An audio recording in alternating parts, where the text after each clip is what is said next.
when the dynamics of life are really seen, not believed, but you have to investigate it for yourself.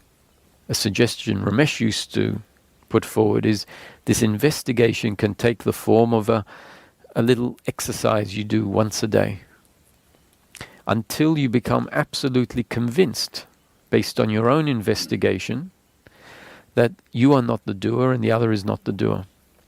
So he said, sit quietly at the end of the day, take one event during the day that you are convinced is your doing, and on investigating it, you'll find you saw something, heard something, smelt something, tasted something, or touched something in your environment that you weren't in control of. You weren't in control of the fact that you smelt the smell of smoke. The smoke was in the environment and the smelling happened. That was something you weren't in control of. And then as a result of smelling something, or seeing something, or hearing something, that was part of the environment that you weren't in control of, a reaction happened. So originally the smoke is the cause and the smelling is the effect. Now the effect becomes the new cause. You have smelt something and a thought might arise saying, where's that smoke coming from? There shouldn't be smoke. Now that thought, when we investigate it, is a thought based on your genes and up-to-date conditioning, based on how you are in that moment. So if we use the example of someone who is mentally handicapped, meaning different genes and up-to-date conditioning, they may smell the smoke and the reaction in their brain might not be the thought that says, where's this smoke coming from? That smoke shouldn't be there. Their brain might not be developed sufficiently to understand that smoke is not normal in this environment. In your situation, a reaction is going to happen, and the reaction could be a thought. Now, you're not in control of the thought. You weren't in control of the smoke. You weren't in control of the fact that you smelt it. And you're not in control of the thought that arises. The thought arises based on your genes and up-to-date conditioning, factors you were never in control of, and the circumstance you're in, also not something you're in control of. Following that thought, which was an effect of a previous cause, that thought now becomes the new cause of a next effect. The next effect might be to get up quickly and see what the smoke, where the smoke is coming from. And so that getting up quickly, which we are convinced is my doing, turns out to be a happening, just like the thought, which we're convinced is my doing, turns out to be a happening based on the circumstance and your genes and up-to-date conditioning. Everything we believe is my doing turns out, upon investigation, to be a happening, not my doing. Once again, we see something, we hear something, we smell something, we see a fire in the rubbish bin. And automatically, the effect becomes the cause of the next effect. We see the fire in the fire bin, and a thought is, put it out. The thought arises, put it out.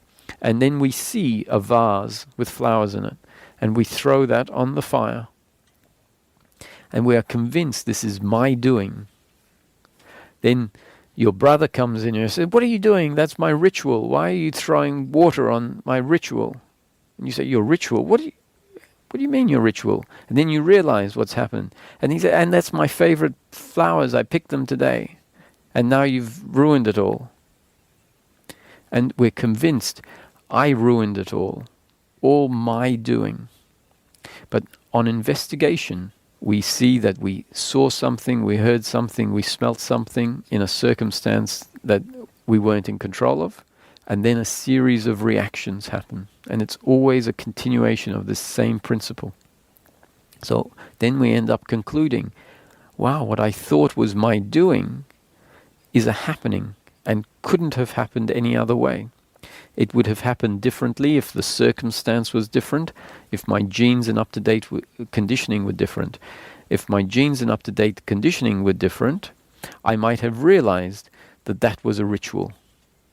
But I've never been exposed to my brother doing that burning ritual, and so I didn't know it was a ritual. as a result of that experience, which is new conditioning in life, next time I smell smoke, the thought might arise, that could be my brother doing his ritual, but I'll go and check anyway.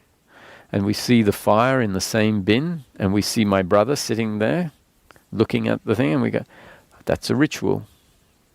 Because our genes and up-to-date conditioning are different.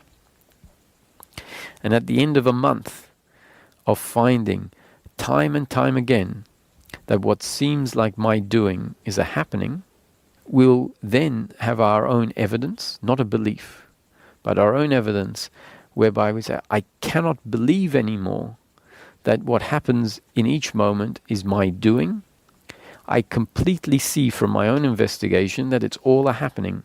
Sometimes positive outcomes, sometimes negative outcomes. The outcomes not in my control.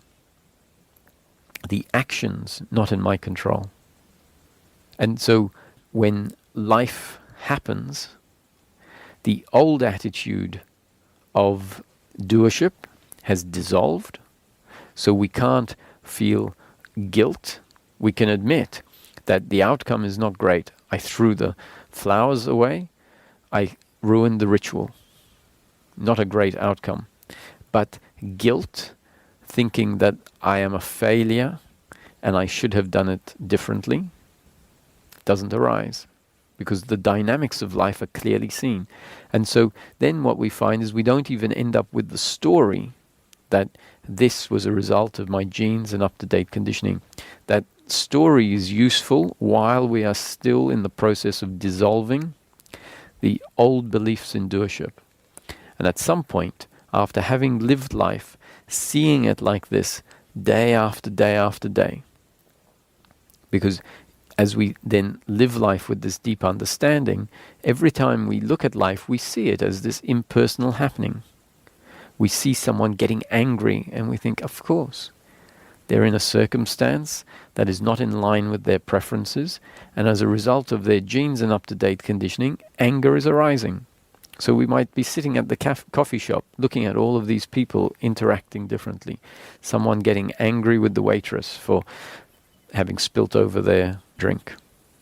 And we see it and we go, oh, look, it's a happening according to their genes and up-to-date conditioning. And eventually, we see life like this. We don't need a commentary about it anymore. So then we see anger arising in me from time to time, and there is a silence, not a belief, but a natural silence about the anger. So the anger is loud, but the judgment about the anger is not there. Instead, there is a silence. And that silence is what you could call the witnessing. That silence is the peace. And that freedom from guilt, blame, pride, worry, and expectation turns out to be human happiness.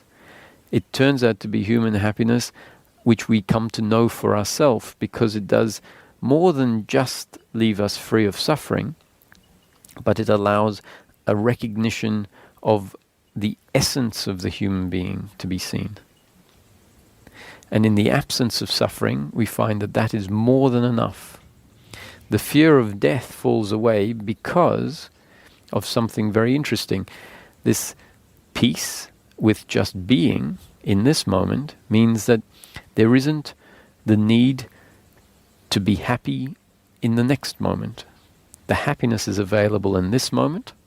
Therefore, the belief that my happiness is to be found in outcomes in the future falls away based on our own experience of being happy now.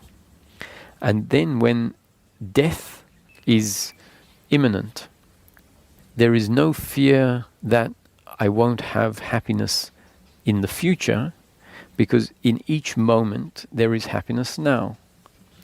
And the mind won't understand this. The mind will say, yes, but I need to know that I am going to be here indefinitely.